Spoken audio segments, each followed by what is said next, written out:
Meski sudah terkenal ke seantero negeri, namun tidak banyak orang tahu jika sebenarnya di kawasan situs Arca Domas yang terletak di Desa Cibalai, Kecamatan Tenjolaya, Kabupaten Bogor, masih banyak terdapat situs lain yang belum mendapat pengesahan dari pemerintah. Dari sekian banyak situs yang ada, baru 8 situs yang terdata dan resmi diakui dengan terbitnya SK dari dinas terkait. Jelas masih dibutuhkan waktu dan kerja panjang para arkeolog agar situs-situs lainnya menjadi situs resmi dan diakui lewat SK. Secara letak geografis, puluhan situs lain masih di satu lokasi, yakni Kompleks Situs Megalitikum Arca Domas. Suasana rindang dan sejuk khas daerah pegunungan semakin menambah mistis di kawasan areal Arca Domas. Misalkan di zaman-zaman yang kasarnya zaman perang-perang kemarin itu banyak yang digunakan deh, karena kan sandi Morse itu susah untuk dibongkar. Nah itu kan sandi Morse itu kebanyakan kan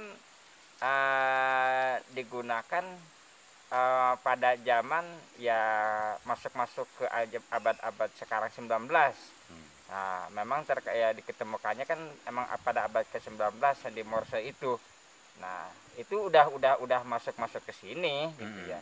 Nah, sedangkan ukuran untuk bahasa sandi Morse itu memang kita harus ada penerjemahan di dalam bahasa sandi Morse juga gitu. Yang pernah bilang Taman Sriwijaya kan adanya di Jawa kan. Semakin kita ke dalam memasuki areal kawasan Arca Domas, suasana bernuansa mistis semakin berasa. Manakala mata kita melihat puluhan bebatuan yang diperkirakan sudah berusia sekitar 5 juta tahun lalu.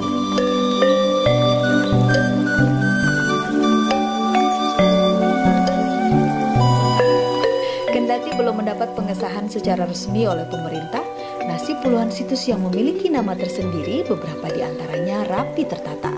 Sementara yang lainnya masih tertutup semak dan tanaman liar. Data dari pengelola situs Megalitikum Arca Domas, dari luas areal sekitar 8 hektar di kawasan Cibalai, baru sekitar 5 hektar saja yang sudah mendapatkan pengesahan dari dinas terkait. Selebihnya menunggu perkembangan lebih lanjut dari pihak Balai Pelestarian Cagar Budaya BPCB Banten. Sejarah dan budaya.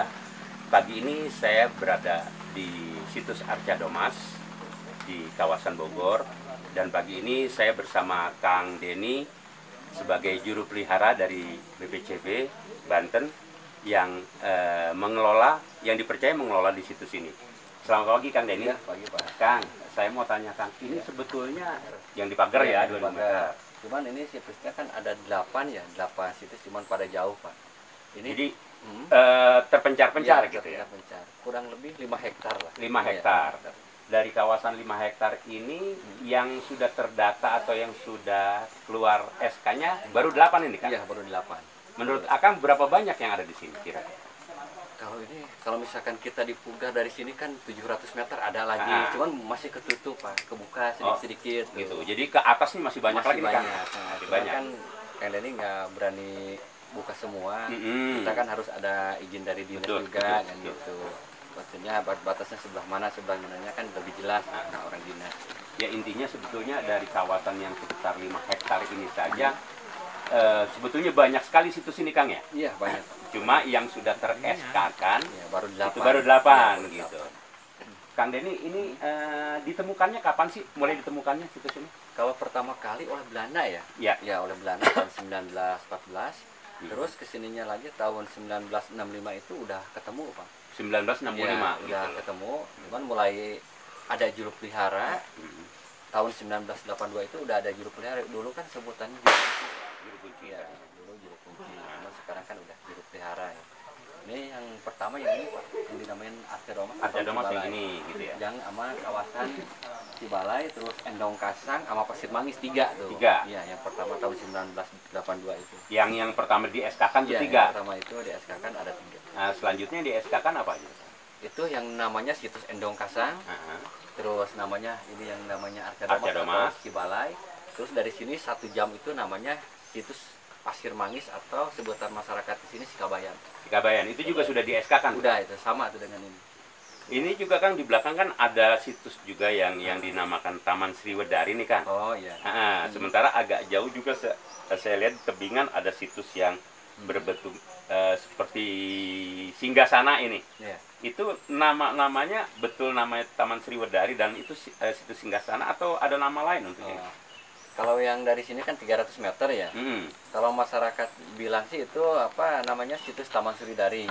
Kalau situsnya namanya situs Jami Paciing, Pak. Jami Paciing, yang Taman Sriwedari itu. Iya, Jami Paciing. Jadi dinamain Jami Paciing itu namaan orang. Dulunya Paciing itu apa menanam padi atau ngahuma ya dulu di situ. Jadi disebutkan situs Jami Paciing. Kalau umumnya sekarang sih situs Taman Sriwedari. Jadi kayak bentuk istana ya gitu. Ada bentuk batu kursinya juga, ada aliran airnya juga di dalamnya di situ. Ini dari sisi pengunjung nih Kang, ini rata-rata perharinya berapa banyak pengunjung Kang? Kalau apa namanya, kalau sekarang udah agak berkurang ya. Agak berkurang. Biasanya kalau misalkan belum COVID ini bisa sehari itu bisa 40 orang. 40. Nah, sehari. Paling Sabtu Minggu bisa mencapai 80 ya. Kalau sekarang paling minggu itu paling 30 orang, 20 orang di sini. Ya. Terus Kang, saya mau tanya juga nih dari pengunjung itu terbanyak apakah mereka cuma jalan-jalan atau memang ada ketertarikan untuk katakanlah menggali ya sebagai apa bukti-bukti sejarah gitu. Ya. Dari pengunjung kan ada beda-beda ya Pak ya. Untuk ingin tahu untuk tempat sejarahnya, terus yang keduanya kebanyakan juga kan yang meditasi. Terus Kang, saya lihat tadi banyak sampah berserakan di situ sekitar nih Kang. Nah, harapan Akang selaku pengelola yang memang menjaga di sini apa nih Kang buat pengunjung harapannya? Jadi harapan Akang buat pengunjung kebanyakan ke sini kan malam ya, tanpa izin ya sama pengurusnya. Misalkan kalau misalkan mau makan di saung itu sampahnya tolong dirapiin, langsung dibawa lagi pulang aja lah biar nggak ini. Soalnya di sini kan udah banyak monyet Pak ya turun. Itu kan banyak makanan sisa-sisa sampah itu ya. Kan langsung diiniin ya apa dibuka sama monyet, jadi berserakan nih. Otomatis berserakan. Teman-teman sahabat sejarah, harapan dari pihak pengelola jika Anda berkunjung ke tempat ini, Anda boleh membawa makanan, tapi coba tolong yang namanya sampah terutama yang plastik dibawa kembali gitu loh. Jadi jangan di tempat yang memang betul-betul dikelola dengan baik, dengan tenaga yang cukup lumayan, Anda datang, Anda meninggalkan sampah di sana gitu.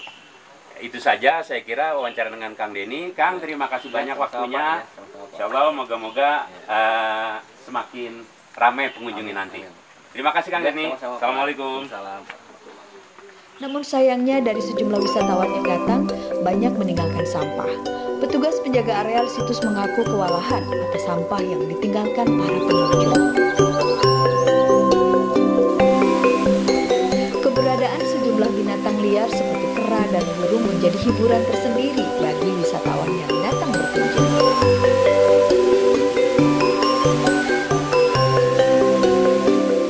Selain bisa melihat struktur bebatuan di era Megalitikum, beberapa lokasi air terjun juga masuk dalam kawasan area wisata situs Megalitikum Cibalai.